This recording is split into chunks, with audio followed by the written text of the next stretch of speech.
नमस्कार दोस्तों। इस वक्त कर्नाटक की राजनीति से एक ऐसी खबर सामने आ रही है जो कांग्रेस पार्टी के लिए एक साथ कई मोर्चों पर संकट खड़ा कर रही है। और यह संकट इतना गहरा है कि आज दिल्ली में कांग्रेस के सबसे बड़े नेता राहुल गांधी से लेकर मल्लिकार्जुन खड़गे तक घंटों की मैराथन मीटिंग्स कर चुके हैं, लेकिन कोई नतीजा नहीं निकला। दोस्तों, कर्नाटक में कांग्रेस के अंदर इस वक्त 3 नेता हैं, एक कुर्सी है और कोई समाधान नहीं है। सिद्धारमैया जो कुर्सी छोड़ने को तैयार नहीं थे, अब इस्तीफा देने को मजबूर हो गए हैं, लेकिन वो डीके शिवकुमार को मुख्यमंत्री मानने को बिल्कुल तैयार नहीं। डीके शिवकुमार, जिन्हें राहुल गांधी ने 2023 में सीधे वादा किया था कि 2.5 साल बाद उनकी बारी आएगी, लेकिन आज उनका वो सपना खतरे में है। और मल्लिकार्जुन खड़गे, जो कांग्रेस के राष्ट्रीय अध्यक्ष हैं, उनका नाम एक नए और चौंकाने वाले फॉर्मूले के तहत कर्नाटक के मुख्यमंत्री पद के लिए सामने आ रहा है। आज इस पूरी कहानी को शुरू से आखिर तक एक एक परत खोलते हैं। दोस्तों, पहले वो पृष्ठभूमि समझते हैं जो आज के इस पूरे संकट की जड़ है। मई 2023 कर्नाटक विधानसभा चुनाव में कांग्रेस ने शानदार जीत हासिल की, 136 सीटें। लेकिन जीत के साथ एक ऐसी समस्या भी आई जो आज तक सुलझी नहीं। मुख्यमंत्री कौन बनेगा? 2 दावेदार थे। सिद्धारमैया, जमीनी नेता, ओबीसी राजनीति का सबसे बड़ा चेहरा, अनुभवी और जनाधार वाले नेता, और डीके शिवकुमार, कर्नाटक कांग्रेस के अध्यक्ष, वक्कालिगा समुदाय के सबसे ताकतवर नेता और वो आदमी जिसने पार्टी के सबसे मुश्किल दिनों में पैसा लगाया, जमीन पर काम किया और इस जीत को संभव बनाया। राहुल गांधी, सोनिया गांधी और मल्लिकार्जुन खड़गे की मौजूदगी में एक फॉर्मूला तय हुआ। सिद्धारमैया मुख्यमंत्री बनेंगे, शिवकुमार उप मुख्यमंत्री। लेकिन, और यही सबसे अहम बात है, इसके साथ एक अघोषित लेकिन पक्का वादा भी हुआ।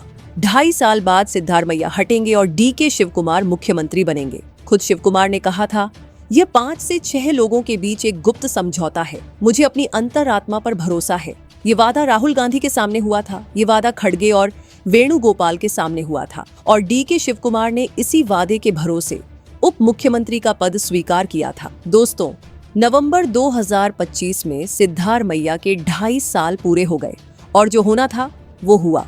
शिवकुमार खेमे ने दिल्ली में डेरा जमाया, कहा वादा पूरा करो। सिद्धारमैया खेमे ने कहा कोई डील नहीं हुई थी, हम पूरे 5 साल रहेंगे। और हाईकमान ने क्या किया? टालते रहे। पहले कहा बंगाल के चुनाव के बाद देखेंगे, फिर कहा केरल के चुनाव के बाद देखेंगे। केरल के चुनाव हो गए और अब आखिरकार दिल्ली में वो महा बैठक हुई जिसका पूरे कर्नाटक को इंतजार था। आज का पूरा घटनाक्रम।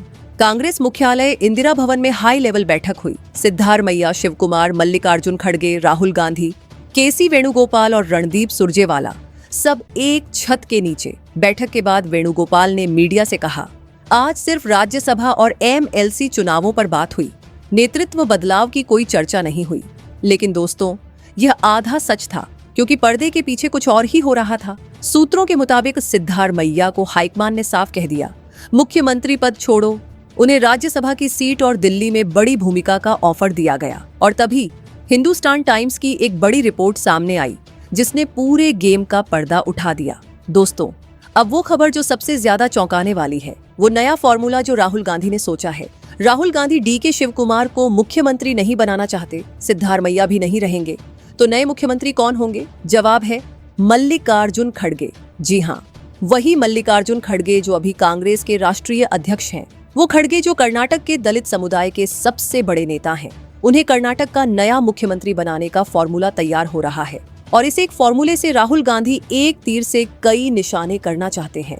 पहला निशाना, सिद्धारमैया बनाम शिवकुमार की लड़ाई का अंत। खड़गे एक ऐसे कॉम्प्रोमाइज कैंडिडेट हैं जिनसे दोनों खेमों की कोई सीधी दुश्मनी नहीं है।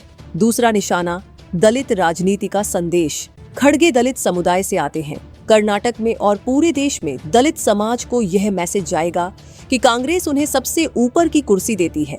और तीसरा, सबसे बड़ा निशाना, अगर खड़गे कर्नाटक के मुख्यमंत्री बनते हैं तो कांग्रेस के राष्ट्रीय अध्यक्ष का पद खाली हो जाएगा, और उस खाली पद पर राहुल गांधी अपने सबसे करीबी और विश्वसनीय नेता केसी वेणुगोपाल को बैठाना चाहते हैं।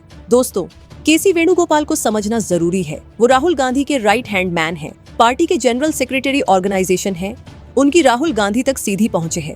और राहुल गांधी को लगता है कि अगर वेणुगोपाल राष्ट्रीय अध्यक्ष बन जाते हैं तो पार्टी में जो बदलाव वो करना चाहते हैं वो बहुत आसान हो जाएंगे। खड़गे भले राहुल गांधी की बात मानते हैं, लेकिन वो पुरानी कांग्रेस दरबार संस्कृति का हिस्सा है।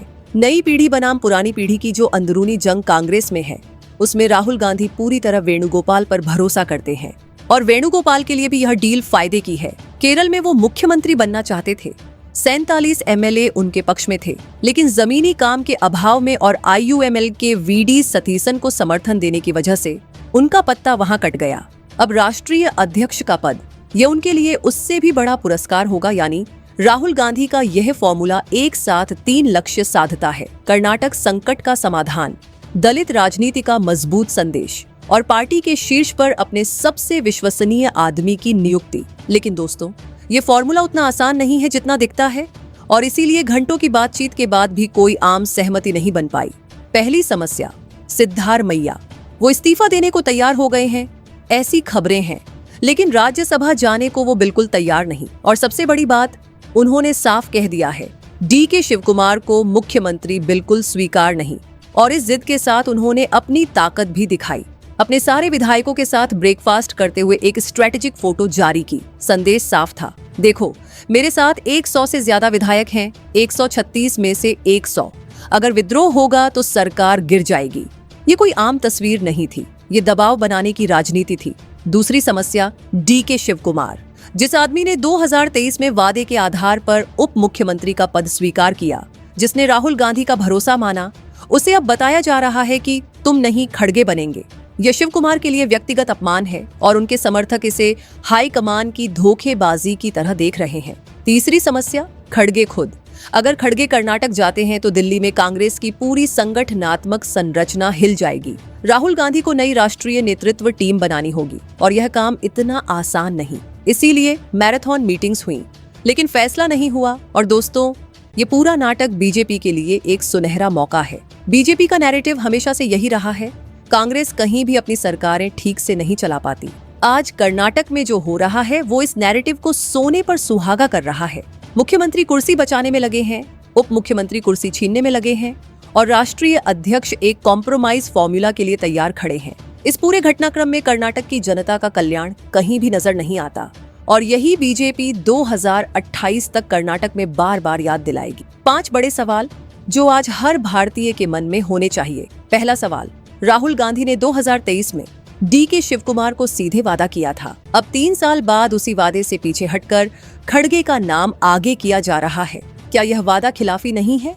और अगर राहुल गांधी अपने खुद के दिए वादे नहीं निभा सकते तो देश की जनता से किए वादों पर कितना भरोसा किया जाए? दूसरा सवाल, सिद्धारमैया के साथ 100 से ज्यादा विधायक हैं। अगर वो नाराज होकर खुलकर बगावत कर दे तो क्या कर्नाटक में कांग्रेस की सरकार ही खतरे में पड़ जाएगी और क्या बीजेपी उस मौके का फायदा उठाएगी? तीसरा सवाल, मल्लिकार्जुन खड़गे अगर कर्नाटक के मुख्यमंत्री बनते हैं तो राष्ट्रीय अध्यक्ष का पद खाली होगा और राहुल गांधी अपने सबसे करीबी वेणुगोपाल को उस पद पर बैठाना चाहते हैं। क्या यह एक तरफ से पार्टी को परिवार और करीबियों के चारों तरफ और ज्यादा केंद्रित करना नहीं है? चौथा सवाल, कर्नाटक में जहां मुख्यमंत्री कुर्सी बचाने में लगे हैं और उप मुख्यमंत्री कुर्सी छीनने में, वहां सरकार का असली काम कौन कर रहा है? जनता की गारंटियां, विकास, रोजगार, यह सब कहां गया? पांचवा सवाल, केरल में नेतृत्व बदला, कर्नाटक में बदलने वाला है। कांग्रेस एक के बाद एक अपनी सरकारों में नेतृत्व बदल रही है। क्या ये पार्टी की ताकत का प्रतीक है या उस भीतरी अस्थिरता का जो 2028 में देश के सामने कांग्रेस की सबसे बड़ी कमजोरी बनकर उभरेगी? दोस्तों, कर्नाटक में एक सरकार है, 3 दावेदार हैं और एक कुर्सी। सिद्धारमैया जा रहे हैं लेकिन राज्यसभा नहीं जाना चाहते और शिवकुमार को स्वीकार नहीं करेंगे। शिवकुमार का सपना खतरे में है। वादा हुआ था, अब नए नाम आ रहे हैं और खड़गे एक ऐसे कॉम्प्रोमाइज कैंडिडेट के रूप में सामने हैं जिनसे राहुल गांधी एक साथ कई निशाने साधना चाहते हैं। लेकिन जब तक यह तीनों मान नहीं लेते, कर्नाटक की यह खींचतान जारी रहेगी और इस खींचतान में जनता का काम रुका हुआ है। ये खबर हर भारतीय तक पहुंचनी चाहिए, इसीलिए इस वीडियो को अभी लाइक ही करें, अपने परिवार को, दोस्तों को शेयर करें। नीचे कमेंट में बताएं आपके हिसाब से कर्नाटक का अगला मुख्यमंत्री कौन होगा, शिवकुमार, खड़गे या कोई और चौंकाने वाला नाम? और अगर अभी तक सब्सक्राइब नहीं किया तो वो लाल बटन अभी दबाइए, बेल आइकन दबाइए, क्योंकि यहाँ मिलती है सच्ची खबर, सटीक विश्लेषण, बेबाक पत्रकारिता, सिर्फ और सिर्फ आपके लिए। जय हिंद, जय Bharat. Subscribe now and press the bell icon. Never miss an update.